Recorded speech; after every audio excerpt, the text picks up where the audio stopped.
नमस्कार मु रघुनाथ साहू पारादीप कुजंग एरसमा केन्द्रापड़ा जिलार किछि ब्लॉक को नहीं जो गठित होइछि आंचलिक सुरक्षा समिति मु तार आवाहक अच्छी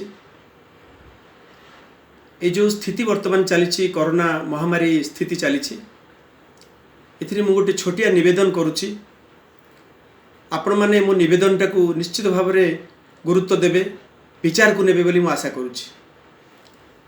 आपण माने जानती दीर्घ 5 वर्ष है पारादीप कुजंग अंचल भूतमुंडा ठारे सुपर स्पेशलिटी हॉस्पिटल और मेडिकल कॉलेज दाबी करी आमे ये अंचल 30टा पंचायतवासी आंदोलन करी आसुछु।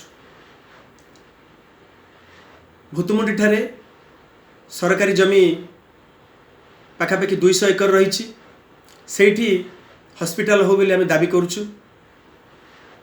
खुशीर कथा जगतसिंहपुर जिला प्रशासन सुपर स्पेशलिटी हॉस्पिटल और मेडिकल कॉलेज करने सरकार को सुपारिश कर खबर आम पाखे पहुँची। आज मु निवेदन करने कथा जदि एतेबेले शिल्प संस्था साहाय्य न करिवो तो आ केतेबेले साहाय्य करिवो। एबे समग्र भारतवर्ष पृथ्वी जो कोरोना महामारी व्यापी एवं आम राज्य ओडिशा रे जेभली भाव में कोरोना व्यापी उपकूल जिला केन्द्रापड़ा जिला और जगतसिंहपुर जिले में जो भाव में प्रतिदिन एठी कोरोना पॉजिटिव पेशेंट बाहरुचंती आमे समस्ते हारास हो गलुनु। ए समय रे पारादीप बंदर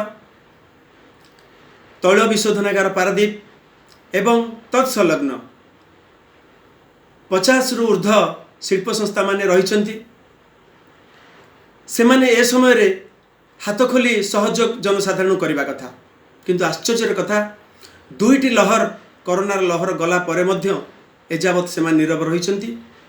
सेमानंकर पारिपार्श्विक उन्नयन पांठिरु जो खर्च करबा कथा अद्यावधि से माने लोकों को सहायता करिया पय आगे आसुनांती। यह बड़ दुखर कथा। प्रतिदिन पारादीप अंचल कुजंग अंचल कोविड पॉजिटिव बाहरुची। ये उत्तरदायित्व कौन शिल्प संस्था मानकर नुह। आमे कुजंग बासिंदा आम भिटामाटी आमे टेकी देइछु शिल्प हाथ रे। पारादीप बंदर निर्माण परठारु एपर्यंत 50,000 रु ऊर्ध्व चाष जमी भिटामाटी आमे शिल्प संस्था को देइछु। बदल रे आमे कोन पाइछु बदल रे आमे कोन पाइछु यह पाइछु शिल्प संस्था कारणरू ओडिशा रे सबुठ अधिक परिवेश प्रदूषित पारादीप कुजंग अंचल रे हेबाकू जाउछि हे सारिछि मध्य दैनिक शह शह संख्यार एटी हृदरोग कैंसर दुरारोग्य पीड़ित होउछन्ति लोक माने। सेथिपे आमे हॉस्पिटल दाबी करि आसछु दीर्घ 5 वर्ष हैला। एपर्यंत तो सरकार केंद्र सरकार हो राज्य सरकार हो शिल्प संस्था माने हो हॉस्पिटल करबा पई एपर्यंत तो पदक्षेप आरंभ करनांती आमे अंचलवासी दाबी करूछु किंतु ए परिस्थिति रे दुईटा लहर कोरोना लहर आसी पहुंची। मु निवेदन करूछि हाथ जोड़ी निवेदन करूछि तुरंत कोविड हॉस्पिटल टे सब शिल्प संस्था माने मिसी कुजंग अंचल रे करंतु। पारादीप तैल विशोधनागार पारादीप बंदर तत्संलग्न जेते शिल्प अनुष्ठान रहिले ए समय समस्ते कमर भिड़ा उचित। जदि भूतमुंडा ठारे किंबा कुजंग ठारे कुजंग कॉलेज रे हो फायर स्टेशन पाखे जो नूतन बिल्डिंग सरकार सेठी हो अनेक जगह रही अनेक स्थान रही जोटि की कोविड हॉस्पिटल हो पार सरकार निष्पत्ति नियंतु। राज्य सरकार जिला प्रशासन ये शिल्प संस्था मानक ऊपर प्रभाव पकांतु चाप प्रयोग करंतु तुरंत 500 शଯ୍या विशिष्ट कोविड हॉस्पिटल टे पारादीप कुजंग अंचल रे तुरंत करा जाऊ। जो तृतीय लहर आसुची वर्तमान खबर अनुजाई छोट पिला माने मध्य संक्रमण शिकार होउचंती। कौन कौन आगु को घटिबो से कथा हमें कहि पारबिनी। वर्तमान समय आसीची मु अनुरोध करुछि समस्त शिल्प संस्था माने पारादीप बंदर तैल विशोधनागार तत्संलग्न जेते शिल्प संस्था मान रही समस्ते तुरंत मिलित सहयोग जिला प्रशासन सहयोग नहीं राज्य सरकार सहयोग नहीं कोविड हॉस्पिटल करंतु। शिल्प संस्था तरफ मोबाइल वेहिकल रे गाँ गाँ को जाई से माने कोविड टेस्ट करंतु।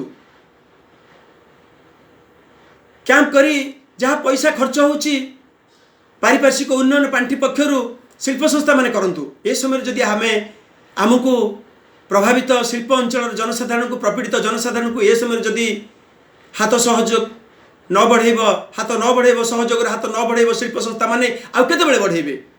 आमे कौन आशा करिछु? आमे तो चाकरी पाइलुनु, आम जमी गला भिटामाटी गला, आमे जो अवस्था अच्छु ये समय रे आमे वर्तमान समस्ते प्रपीड़ित होबाकू जाउछु। जो महामारी रे प्रपीड़ित होबाकू जाउछु, जो संक्रमण वर्तमान गाँ को गाँ व्यापीची ये समय शिल्प संस्था माने निश्चिंत भाव में सहयोग हाथ बढ़ेबे बोली आशा करुछि। आशा करुछि राज्य सरकार को, आशा करुछि जिला प्रशासन को, आशा करुछि तैल विशोधनागार कर्तृपक्ष को, बंदर कर्तृपक्ष को एवं जेते शिल्प संस्था ये रहिले समस्त कर्तृपक्ष को मु निवेदन करुछि, सरकार पाखे निवेदन करुछि। मोर ये छोटिया अनुरोध जो मो आपण मान पाखे सर्वसम्मुख में करुछि, आपको आपण जेतेरु अधिक अधिक शेयर करंतु। ये कथा राज्य सरकार पाखे पहुँचू, केंद्र सरकार पाखे पहुँचू। आमर जो हक अच्छी, आमर जो दाबी अच्छी, आमे कहीं शिल्प संस्था आमको साहाय्य न करिवो। आमे जो महामारी वर्तमान आमे जो महामारी शिकार होगाकू जाउछु ये परिप्रेक्षी निश्चिंत मैं आशा करुछि ये सहयोग शिल्प संस्था माने करिवे। आउ कुजंग अंचल, पारादीप अंचल, केन्द्रापड़ा अंचल, जगतसिंहपुर अंचल समस्त जनसाधारण निश्चिंत भाव में ये कथा को समर्थन करंतु। आंचलिक सुरक्षा समितिर सभापति हिसाब से मु छोटिया निवेदन करुछि, मो निवेदन को रक्षा करंतु। मु जो निवेदन करुछि अंचलवासी स्वर आपण माने सहयोग हाथ बढ़ातु, शिल्प संस्था माने सहयोग हाथ बढ़ातु। राज्य सरकार तुरंत हस्तक्षेप करी आमर दाबी को, आमर निवेदन को कार्यकारी करने मु अनुरोध करुछि। नमस्कार।